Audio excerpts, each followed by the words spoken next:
여의도 맨션 구독자 여러분 안녕하십니까, 박정호입니다. 안녕하십니까, 조PD입니다.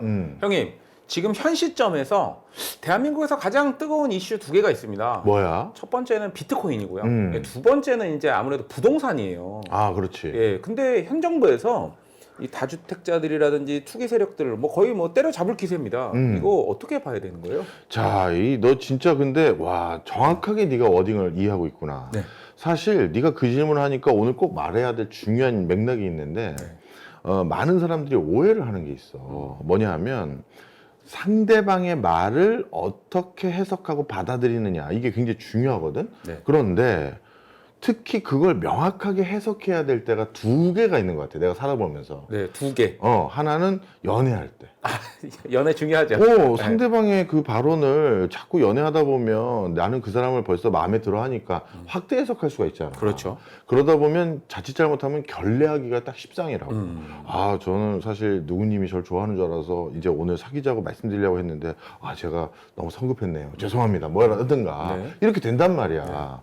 그런데 그거보다도 사실 더 치명적일 때가 내 피 같은 돈, 내 금쪽 같은 돈을 투자할 때, 투자 관련한 정보를 들을 때 이걸 확대 해석하거나 내 마음대로 편의적으로 해석하면 정말 큰 낭패를 볼 때가 있어. 연애와 투자 둘 다 굉장히 중요해요. 그렇지. 근데 네가 방금 뭐라고 했냐면 대통령을 비롯해서 지금 정부 수뇌부에서 한 달 안에 쏟아냈던 발언들이 다주택자 잡겠다, 투기 세력 잡겠다, 이렇게 얘기했다고 했잖아. 네.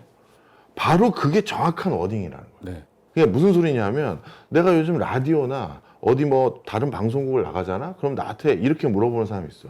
박 교수님 모처럼 나와주셔서 감사합니다. 유튜브나 이런 데 막 나가면 대통령이 말이죠, 이제 집값 잡겠다고 나섰습니다. 이제 집값 이제 본격적으로 떨어지는 건가요? 이런 식으로 딱 질문을 던져. 그럼 나도 그분도 그래도 공중파 진행자이거나 아니면 나보다 훨씬 더 유명한 유튜브 셀럽이실 텐데 무한을 줄 수는 없잖아. 네, 그렇죠. 그럼 무한을 줄 수 없다는 게 무슨 소리지? 이런 거지. 대통령이 그런 얘기 하신 적이 있습니까? 이게 확대 해석한 거다, 그거는. 아니, 물론 다주택자들을 근절하고 투기 소유를 잡으면 집값이 떨어지지 않겠어라는 막연한 개연성을 가지고 생각하신 거지. 그냥 무슨 완전한 상상력을 발휘한 게 아니라. 근데 진짜 그런 거야? 확인 안 해보셨잖아요. 그렇죠. 그잖아. 네. 그러다 보니까 이게 대통령은 분명 부동산에 과잉 투자를 하는 것부터 근절을 해야 되지 않겠냐. 그리고 지금 주택 공급도 원활하게 안 돼서 여러 가지 비판도 있는 마당에 다주택자가 웬 말이냐, 이 두 개에 대해서 단죄를 하겠다라고 얘기를 한 거야. 그럼 이 두 개면 집값이 잡혀? 그건 다른 얘기라는 거지. 무슨 얘기인지 여러분 이해하셨죠? 물론 이런 것들이 집값을 잡는 첫 단추일 수는 있어. 이것도 하고 그다음 후속 조치로 다른 것도 하고 또 공급도 많이 하고 뭐도 하고 해서 결국 집값을 잡았습니다까지 이어질지 모르겠지만, 이 첫 단추 깬 걸로 옷을 다 입었다고 할 수는 없죠. 없잖아. 자, 그래서 그 워딩이 정확한 워딩인 거야. 더 이상 다주택은 이제 용납하지 말자. 그리고 투기 수요도 이것도 좀 근절시키자. 딱 요 정도가 대통령이 희망하는 시장에 대한 계도하고자 하는 메시지고, 그래서 이 투기 세력을 근절하기 위해서 내가 실제 거주하지 않는 집인데 1주택을 가지고 있어도 그것도 투기로 간주하겠다. 그래서 확실히 투기를 잡고 다주택자를 잡겠다고 얘기한 거고, 하나 더, 그렇게 해서 집값을 떨어뜨리겠다라고 직접 표현하신 적은 사실은 없다. 그거는 이제 정치적인 배려도 있겠지. 혹시 속으로는 떨어뜨리길 희망했지만 그래도 차마 그 얘기를 못 할 수도 있고, 아니면 실제 예전에 그 대통령 후보 시절에도 얘기했듯이 집값은 중장기적으로 계속 올라온 거 아니냐, 앞으로도 그럴 거고 얘기한 적도 있거든. 그래서 너무 광폭으로 최근 너무 빨리 오르고 너무 많이 올랐으니 그러지 말자라는 의도로 이런 표현을 썼는지 모르겠는데, 뭐라고 하셨느냐, 집값 안정에 힘쓰자 이거였어. 그러니까 다주택자도 좀 잡고 투기 세력 잡아서 집값 안정이라고 했는데 그 안정을 누구는 떨어뜨린다라고 해석한 거고 누구는 그만 오른다라고 해석한 거고 누구는 물가 상승률 수준으로만 올리겠다라는 얘기를 하신 거네라고 그건 각자의 해석의 영역으로 넘어간 거야. 근데 분명히 안정, 집값 안정이라는 단어는 각자 해석을 알아서들 하시고 나도 그걸 어떻게 해석해야 될지 지금 그 다음을 보고 있어. 그런데 분명한 건 다주택자들 가만 안 두겠다. 투기 세력 가만 안 두겠다는 건 정해진 거고 그럼 그걸 하기 위해서 본인이 하시겠다는 주택 양도세 중과 유예했던 거 그거 아마 안 하는 건 분명해. 그리고 보유세도 일정 부분 올라갈 가능성도 있어. 물론 보유세를 누구 거를 얼마 금액짜리를 어디에 올릴 건지 몇 퍼센트 올릴 건지는 안 나왔어. 하지만 올릴 거고 그 다음에 유예도 더 이상은 안 하는 건 분명해. 왜? 대통령의 말이 바뀌는 건 리더십에 너무 큰 스크래치야. 아, 그렇죠. 그동안은 대통령이 이 부동산 문제가 전 국민의 그 뜨거운 감자이긴 하지만 이게 대통령이 직접 나서야 될 일인지에 대해서도 저도 솔직히 거기에 대해서는 동의하기 힘든 게 국토부 장관을 통해서 하다가 국토부 장관과 솔직히 뒤에서는 다 짬짬이가 있었겠지. 그렇지만 그래도 국토부 장관이 다 주무부처 장관으로서 하다가 혹여나 문제가 생기면 국토부 장관한테 임자 미안해.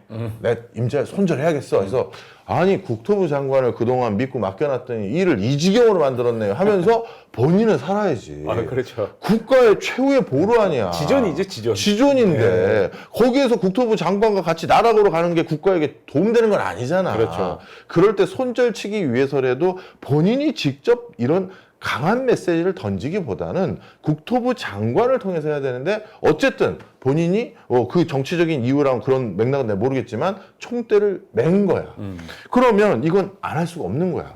여러분 혹시 중과 유예가 계속되길 막연하게 기대하면서 뭔가 버텨보자 하시는 분들은 이번에는 그건 아닐 가능성이 전 무지 높다고 생각하고요. 공개적으로 또 말씀까지 그렇지. 그 다음에 보유세도 일정 부분 올라갈 가능성이 꽤 있습니다. 그러니 그런 것들이 내 포트폴리오 상에서 적지 않게 부담감이 될 거라고 생각되는 분들이라면 이거는 정리를 하는 게 맞아 보여요.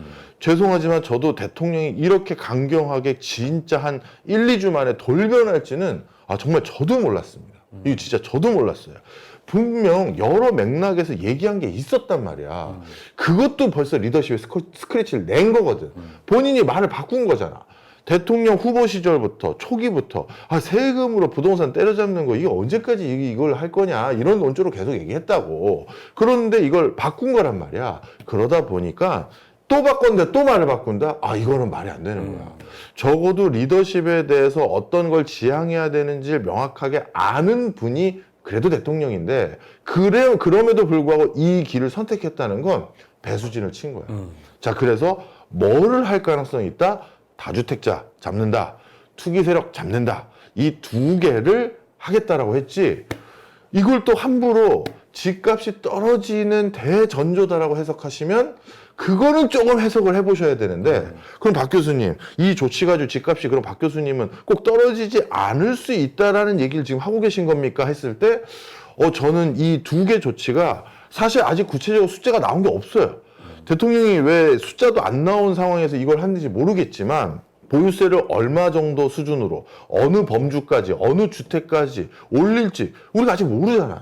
그걸 아직 모르는 상황에서 이게 대세 하락으로 대전환될 것인지 부분적인 하락으로 바뀔 건지 아무 영향 없을 것 같습니다. 제가 진단을 할 수가 없어요. 그죠?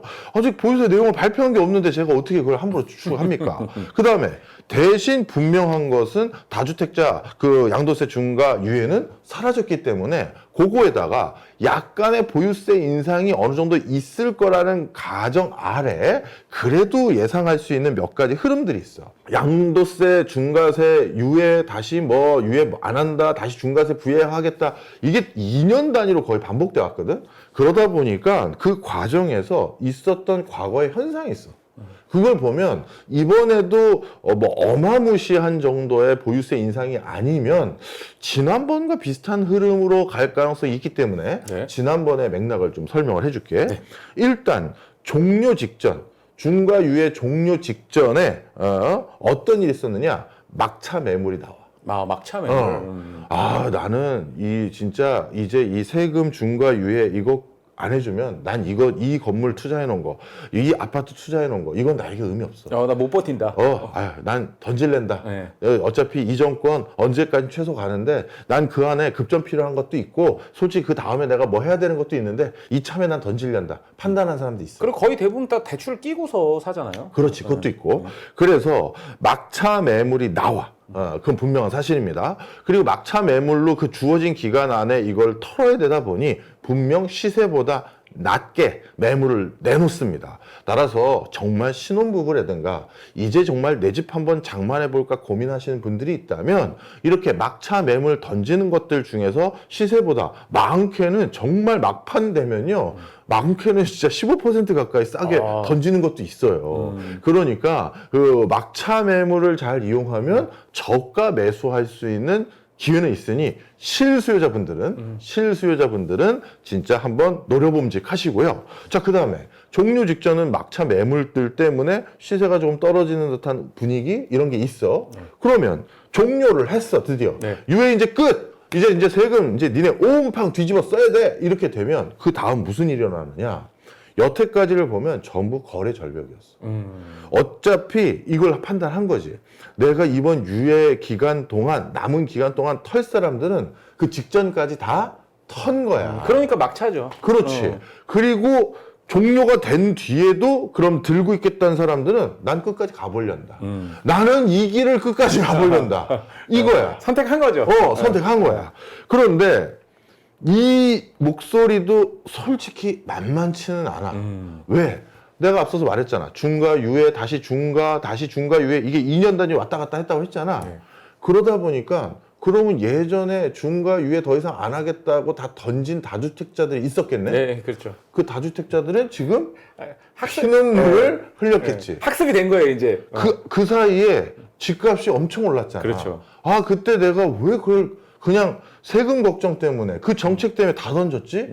그때 들고 있을 걸. 그냥 이런 생각한 사람도 있거든요. 다는 아니겠지만. 그러다 보니 이번에는 막차로 내가 털자라는 그 목소리 못지않게 이미 학습 효과가 있기 때문에 야, 나는 이 길을 끝까지 가보련다 한 사람들이 있어. 그럼 그 사람들은 매물 들고 이게 어차피 지금 팔아봤자 자기가 대출 껴서 이 집 샀는데 그동안 냈던 대출 이자, 그 다음에 거래세 냈고, 그 다음에 다시 그 중과를 해서 내 그 이익의 거의 80% 이상을 다 가져가면 실제 손해란 말이야. 네, 그렇죠. 그럼 여기까지 기다렸는데 그 꼴을 보겠다? 그러지 않겠지. 그럼 내놓지도 않고 매물 잠김으로 가는 거야. 그러면 거래 절벽, 매물 잠김이 일어나는데 실제 이게 지지난 정권에서 한번 있었던 현상이긴 합니다. 2018년도 4월 달에 서울 거래량이 반토막 이상이 반토막 났네요. 그러니까 끝까지 이 길을 가보겠다는 사람들은 버텨보는 거야.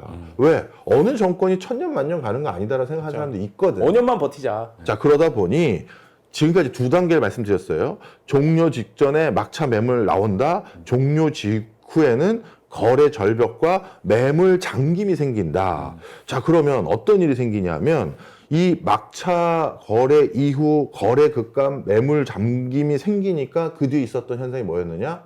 집값이 올랐어. 올랐어. 그래서 오르는 거예요. 올랐어. 실제 이건 제 개인 의견이 아닙니다. 국토연구원이라는 곳에서요, 발표한 연구 결과에 따르면 양도세율을 1%포인트 인상할 경우 거래량은 6.9% 가까이 감소하고 매매 가격은 0.2%를 올리는 요소로 작동해 왔던 것이 사실이다라고 이렇게 분석한 결과가 있는 거야. 왜냐하면 이렇게 매물 잠김과 거래 급감이 생긴 상황에서 누가 집을 살려고 해.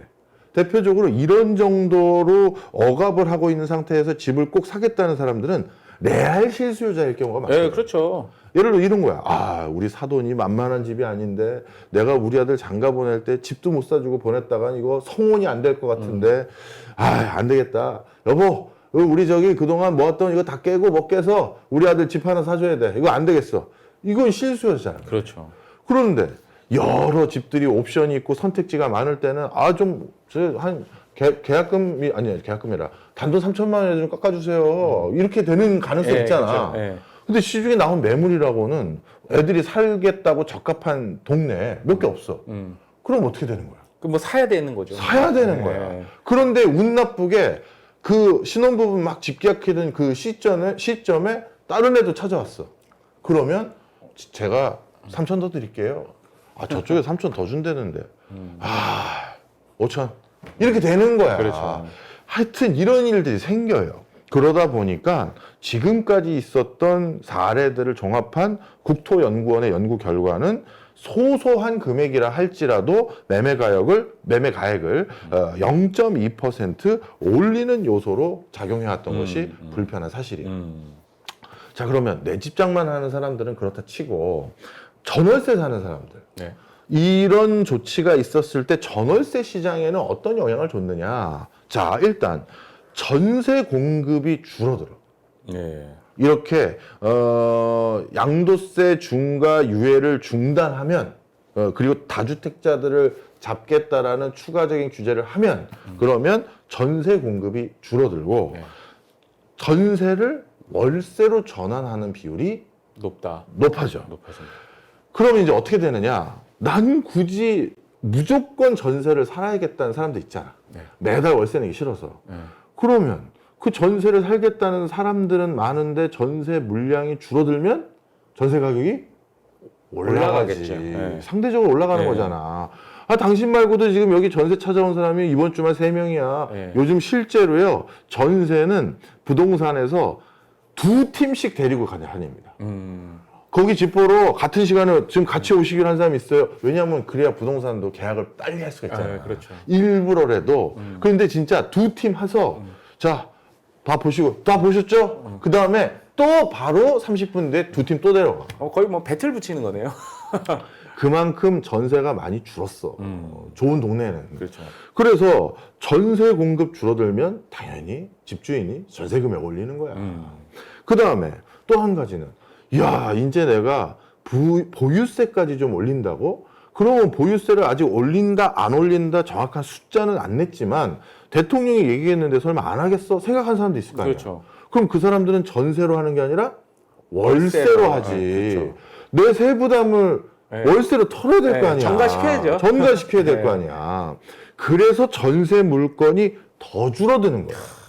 그러면 결국 전세 물건도 시장에서 많이 줄어들고 월세가 좀 늘어나는 효과가 생기는 거지. 이게 보유세를 어떻게 보면 세입자에게 전가시키는 그런 행보가 되는 거야. 그러다 보면 어떤 일이 생기느냐, 또 문제가 생기는 게 여기에다가 하나가 우린 지금 확정된 게 있어. 수요라는 건 실수요와 가수요가 혼재되어 있단 말이야. 그렇죠. 네가 집 살 때 실수요적인 마음과 가수요적인 마음 얼마나 섞여 있니? 그냥 다 섞여 있다고 봐야죠. 맞아. 아니, 100% 실수요다, 100% 가수요다 이런 건 없는 것 같아요. 맞아. 갑자기 네가 집 샀는데 한 달 뒤에 2배 주겠다고 하면 바로 파는 거 아니야. 그리고 집 샀는데 이왕이면 오를 것 같은 동네에 살고 싶은 게 사람 마음이잖아.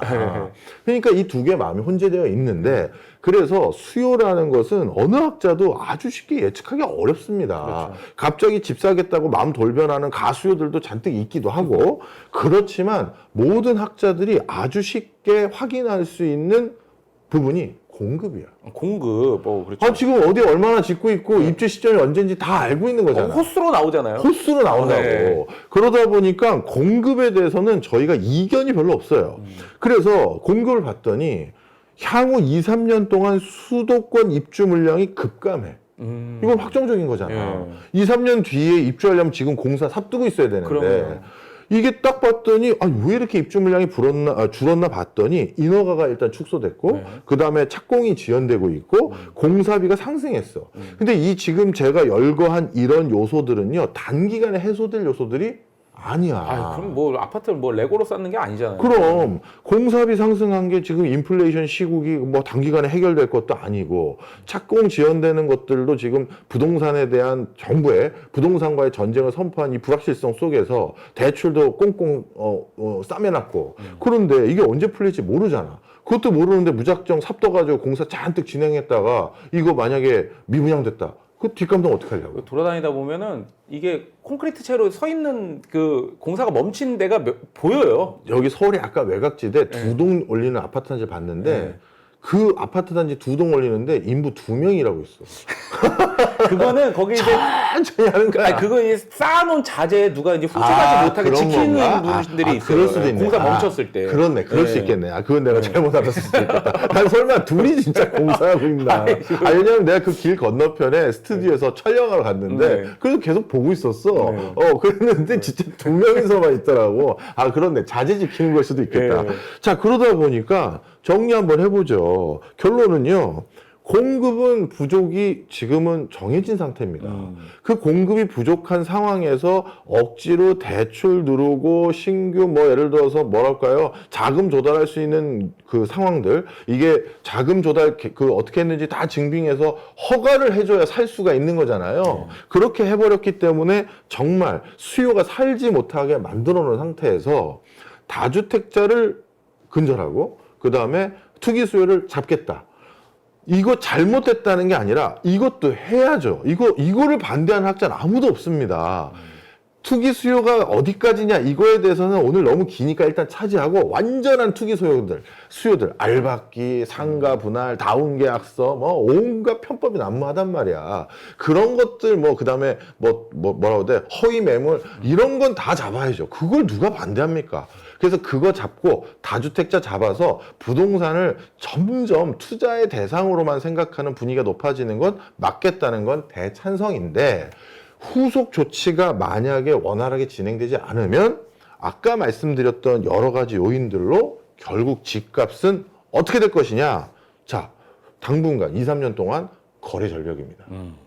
매물 잠김이고요. 그러면 상승하려고 해야 상승할 수도 없고 매물이 있어야 사야 상승이 되는 그렇죠. 거고 아니면 매물이 많이 나오는데 싸게 사야 하락이 될 거 아니야. 그렇죠. 하락도 없는 겁니다. 그래서 앞으로는 2년에서 3년 동안 선별적 국지적 상승만 있을 것 같아요. 이 선별적 국지적 상승은 앞서 잠시 말씀드렸던 것처럼 정말 실수요자들이 우리 애가 결혼해서요. 저희가 드디어 내 집 장만을 미루다가 이제 둘째까지 따로 방을 줘야 되는 상황이 돼서 이젠 정말 하려고 합니다. 아니면 흑백 요리사에서 제가 대박이 났어요. 그래서 2, 3년 만에 드디어 내 집 장만을 할 수 있을 만큼 초대박 스타가 돼서 저는 웃돈을 주고라도 살 생각이 있습니다. 이런 거라든가 이런 시장들이 형성되면서 선별적이고 아주 국지적인 매물 그리고 그런 사람들이 선망하는 동네는 약간 오르는 그런 형태로 귀결되고 그 다음에 네가 다주택자야. 네. 강남에 아파트 하나 있고 저기 경기도 외곽에 하나 있고 저 지방 강원도 쪽에 사실 세컨하우스 개념으로도 살짝 아파트 하나 가지고 있었어. 부자네요. 3개 가지고 있는데 다주택 안 된대. 네. 그럼 너 어떻게 할 거야? 그러면 이제 지방에 있는 것부터 정리를 해야죠. 그게 일반적이지. 네, 그렇죠. 그래서 정말 죄송하게도 자칫 잘못하면 비선호 지역이라고 하겠습니다. 지방이라고 다 안 좋은 건 아니니까. 지방에서도 알토란 같은 대구 수성이나 대전 둔상 이런 데가 있거든. 자, 그런 선호 지역이 아닌 비선호 지역의 지방은 더 대세 하락으로 바뀔 가능성이 있는 게 지금까지의 상황입니다. 자, 오해하지 마십시오. 저는 그냥 경제 공부하는 사람이 정치적인 것에 대해서 호불호가 없습니다. 근데 여기 계신 분들도 내 돈은 지키려고 저희 여의도 맨션 보는 거지 그렇죠. 제가 무슨 어떤 당을 대변하는 사람이 아니잖아요. 그렇죠. 그럴 때 대통령의 말씀 같은 경우는 우리가 더 엄정하고 정확히 들어야 되고요.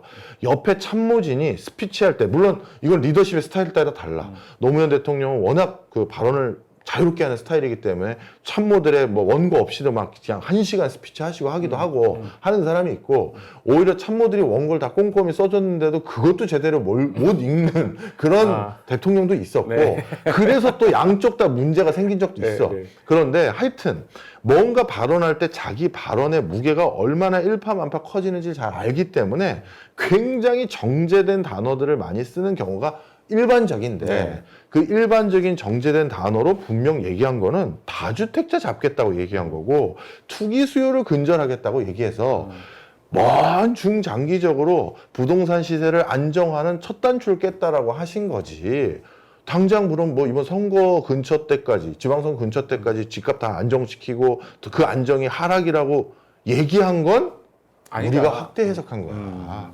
자, 그래서 후속 조치를 봐야 되는 겁니다. 후속 조치를 봐야 되는 거예요. 이 다주택자들하고 그래도 일정 기간 유예를 줘서 언제까지는 팔아라. 근데 조금 더 주셨으면 좋을 게 지금 다른 규제가 많아서 이게 사러 올 수 있는 사람도 없고 이렇기 때문에 실질적으로 이거 완전 샌드위치 상황이 돼버린 건데 그동안 다주택 기회 많이 줬는데 안 팔고 뭐 하고 있었느냐 하면 그분들도 사실 할 말은 없는 것도 맞긴 한데 하여튼 이 워딩을 객관적으로 들으시면 이렇게 되는 거고. 근데 내가 이 얘기를 하잖아. 네. 그럼 방송에서는 어디 나가서 얘기했는데 편집이 통편집이 됐어. 뭐가 뭐 됐냐면 한두 번도 아니고. 뭐가 통편집된 구절이냐면 아니 다주택자를 규제하면 왜 전세 물량이 감소합니까? 이게 이해가 안 간다는 거야. 진행자가. 아니 그럼 갭 투자랑도 관련이 있고 다 연결이 될 것 같은데 왜 그렇죠? 그런데 그게 이해가 잘 안 간대.